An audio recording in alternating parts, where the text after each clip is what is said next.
Hello மக்களே, எல்லாரும் கேள்விப்பட்ட நியூஸ் தான். கோவை மாவட்டத்துல சூலூர் கிராமத்துல 10 வயது சிறுமி பாலியல் வன்கொடுமை செய்யப்பட்டு குளத்துல இருந்து வீசிருக்காங்க.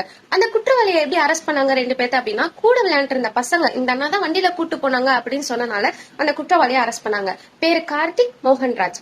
கார்த்திக் தான் பைக்ல கூட்டு போயிருக்காரு அப்படின்னு சொல்லிட்டு சிசிடிவி ஃபுட்டேஜ் அடிப்படையிலையும் அவர் அரெஸ்ட் பண்ணிருக்காங்க. இப்ப ரீசெண்ட் அப்டேட்டான நியூஸ் என்னன்னு பாத்தீங்கன்னா, அந்த கார்த்திக் கை கால் முறிவு ஏற்பட்டு ஹாஸ்பிட்டல்ல அட்மிட் பண்ணியாச்சு. மோகன்ராஜ் அவங்கள 27ஆம் தேதி வரைக்கும் காவல்ல வைக்கணும் அப்படின்னு சொல்லிட்டு நீதிபதி உத்தரவு கொடுத்துட்டாரு. இவ்வளவுதான் உங்க தண்டனையா? கை கால் முறிஞ்சிருச்சு, அது எங்களுக்கு புரிஞ்சிருச்சு, ஓகே. கை கால் முறிவு செய்யப்பட்டு நெக்ஸ்ட் ஜெயில போய் சாப்பாடு நல்லா போடுவீங்க, அவ்வளவுதான். திரும்ப ஜாலியா வெளியே என்ன, இதுதான் உங்க தண்டனையா?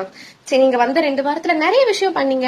லஞ்சம் எல்லாம் வாங்கினா சொத்தை பறிமுதல் செய்யப்படும் அப்படின்னு சொல்லிட்டு நிறைய நல்ல விஷயம் எல்லாம் பண்ணீங்க. ஆனா அதெல்லாம் விட முக்கியமான விஷயம் இதுதான். தமிழ்நாடு யாருமே எதிர்பார்க்காத ஒரு மாற்றத்தை பெண்கள் பாதுகாப்புக்காக தான் கொண்டு வந்தாங்க. ஏன்னா பெண்கள் பாதுகாப்பு சுத்தமா இல்லைன்னு.